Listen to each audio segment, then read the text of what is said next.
Trade यूनियनों ने finance minister से 8वें वेतन आयोग के गठन की शीघ्र मांग की है।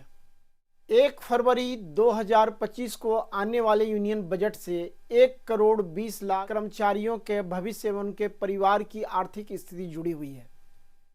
टैक्स के बोझ तले दबे कर्मचारियों के लिए रॉयटर्स ने 15 लाख एवं CII ने 20 लाख तक इनकम टैक्स में छूट की डिमांड की है।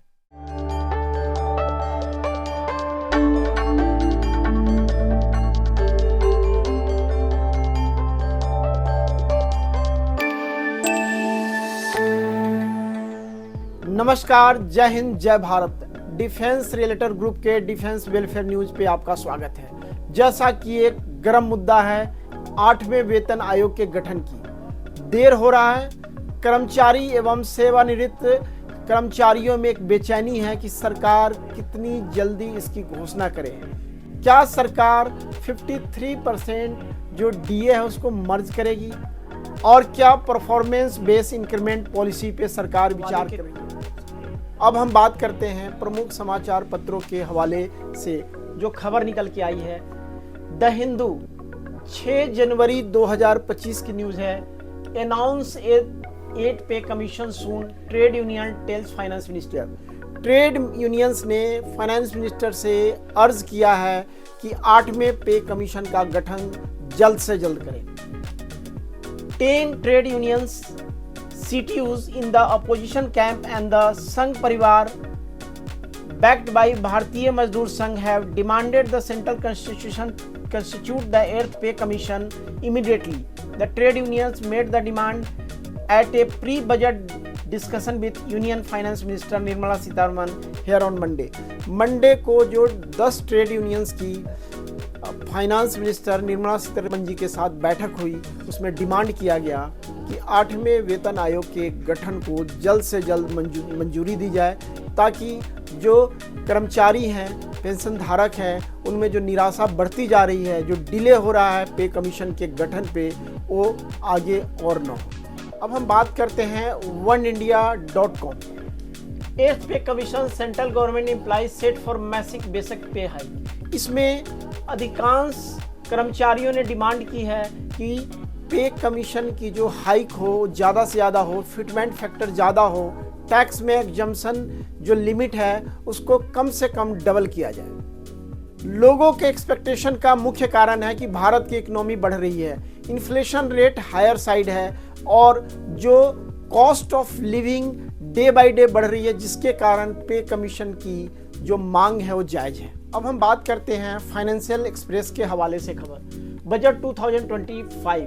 जैसा कि हर बजट से पहले प्री बजट में फाइनेंस मिनिस्टर अलग अलग सेक्टर से बात करते हैं, अलग अलग कर्मचारी संघ से बात करते हैं, उनकी डिमांड को सुनते हैं और उनके अनुसार, अपेक्षा के अनुसार कोशिश करते हैं कि उसको अकोमोडेट करें।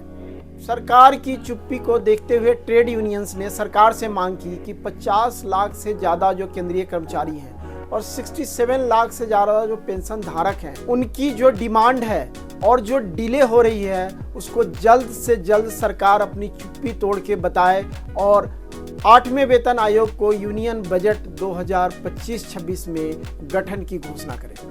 हिंदी न्यूज जनसत्ता के अनुसार 8th पे कमीशन, लाखों सरकारी कर्मचारियों की सैलरी बढ़ने का इंतजार, क्या बजट 2025 में होगा। 8वें वेतन आयोग का ऐलान। हम जिस न्यूज पे चैनल पे जा रहे हैं, जहां भी हम न्यूज़पेपर में देख रहे हैं, 8वें वेतन आयोग के इंतजार का कर्मचारी या सेवानिवृत्त कर्मचारी इंतजार कर रहे हैं और सरकार की तरफ से घोषणा कब होगी उसका एक इंतजार है। 8वें वेतन आयोग के इंतजार के साथ साथ एक बड़ा टैक्स का बोझ सरकारी कर्मचारी एवं पेंशन धारकों के ऊपर है। उसके लिए CII ने डिमांड की है कि जो इनकम टैक्स के एग्जम्पशन की लिमिट है वो 20 लाख तक की जाए। रॉयटर्स ने भी 15 लाख के एग्जम्पशन की मांग की है। तो सरकार इस पे क्या अपने केंद्रीय बजट 2025-26 में विचार कर रही है? क्या सरकार बजट सत्र में 8वें वेतन आयोग के गठन को मंजूरी देगी? इस सवाल का इंतजार रहेगा। साथियों, एक बड़ा फैक्टर और है कि जब 7वां पे कमीशन आया था, उससे पहले 10 सालों में सरकार 125% तक महंगाई भत्ता दे चुकी थी। 7वें पे कमीशन आने के बाद 9 सालों में 53% महंगाई भत्ता आया है, जो बहुत ही कम है। सरकारी कर्मचारी एवं पेंशन धारकों पे एक महंगाई का बोझ पड़ा है, तो सरकार कितनी जल्दी इसके ऊपर विचार करेगी? आपको क्या लगता है कि एग्जम्पशन की लिमिट जो 15 लाख की डिमांड है, 20 लाख की डिमांड है, क्या जायज़ है? क्या फिटमेंट फैक्टर क्या होना चाहिए और सैलरी में बढ़ोतरी कितनी होनी चाहिए? सरकार जो ये सोच रही है आने वाले समय में परफॉर्मेंस बेस्ड इंक्रीमेंट प्रमोशन करेंगे, क्या ये जायज़ होगा? क्या इससे कर्मचारियों में असंतोष नहीं बढ़ेगा? तो इसी तरह के मुद्दों पे हम बातचीत करते रहेंगे। यूनियन बजट आने में अब कुछ दिन ही शेष बचे हैं। क्या 8वां वेतन आयोग इनकॉर्पोरेट होगा? इन सब बातों पे हम चर्चा करते रहेंगे। आप इसी तरह अपना प्यार साथ सहयोग बना के रखें। डिफेंस रिलेटेड ग्रुप की तरफ से, डिफेंस वेलफेयर न्यूज़ की तरफ से एक बार पुनः बहुत धन्यवाद और आभार। जय हिंद, जय भारत।